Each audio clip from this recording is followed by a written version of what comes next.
Welcome to The Explainer. Today, we're diving into a story that's so powerful, it doesn't just challenge one version of events, it challenges how we think about history itself. But we're not going to start in America. We're going to start in Africa, with this really beautiful creation story from the Shilluk people. It's all about origins and identity, a world made with purpose and made whole. And there's a reason we start here. This story grounds us right where the history of so many Creole people actually begins, inside the rich, complex societies of Africa. Okay, so let's zoom in from that epic, mythic scale to a very real person. Her life is going to be the lens we look through for this entire explainer. Her name was Maria Thérèze, but that's not the name she's remembered by.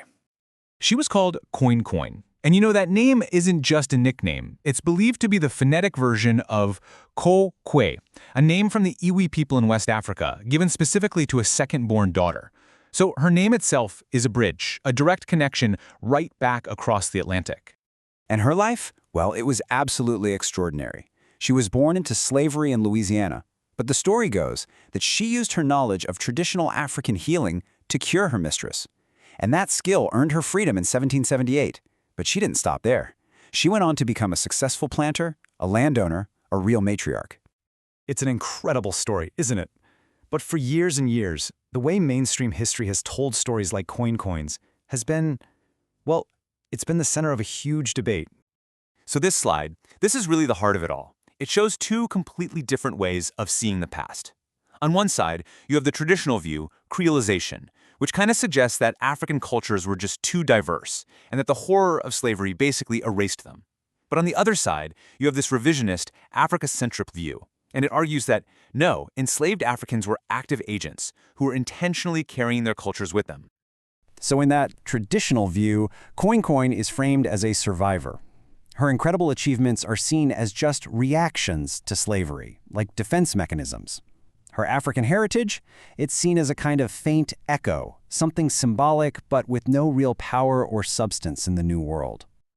And that's the big question, right? Is that the whole story? I mean, what if that view completely misses the most important part? What if it just totally underestimates the power and the agency of people like Coincoin?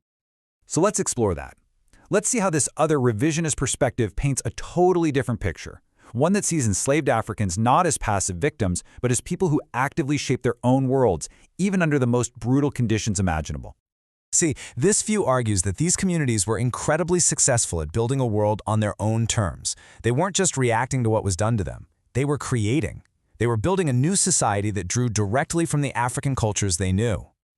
This is a perfect illustration of that point. These are the words of Olaudah Equiano from way back in the 18th century. He's describing the complex, sophisticated Igbo religious world that he came from. This wasn't some primitive superstition that could be easily erased. It was a deep worldview, and it crossed the Atlantic with him and with millions of other people. And you see this agency everywhere when you start looking for it. In the conscious transfer of religious beliefs, in naming patterns like coins that kept that link to home alive, in rebuilding communities and family structures, in preserving music and food, and of course in using traditional African medicine, the very skill that might have been the key to Coincoin's freedom. So, if we accept this new perspective, this idea of active cultural transfer, that has huge implications. What does it actually mean for how we study the past from now on? Well, it means we need a fundamental shift. The source material basically calls for correcting the deep-seated Eurocentrism in historical studies. It's about treating the African diaspora with the exact same historical weight and seriousness as the European diaspora. And to do that, you need a new method. You can't just be vague anymore. Historians have to trace the specific data, reconstruct the actual political and social worlds these people were stolen from, gather their individual voices from records and oral histories, and then analyze all the cultural links you can find. And what's really amazing is the scale of what's being proposed here. This isn't a job for just one person. It's going to take a massive, worldwide collaboration of experts in African, European, and American history all working together to piece this global story back together. And the takeaway here, it's incredibly powerful. This reframes everything. It means we stop seeing enslaved people as just a racial group and start seeing them as a displaced immigrant population. A population that, just like other immigrant groups, actively and intentionally work to rebuild their culture and identity in a new and incredibly hostile world. The story of Coincoin, in the end, is so much more than the story of just one woman. It's a key that can unlock an entirely new way of seeing our past, and it leaves us with this one profound question. If a story this powerful could be sidelined for so long, how many other histories are out there just waiting for us to rewrite them?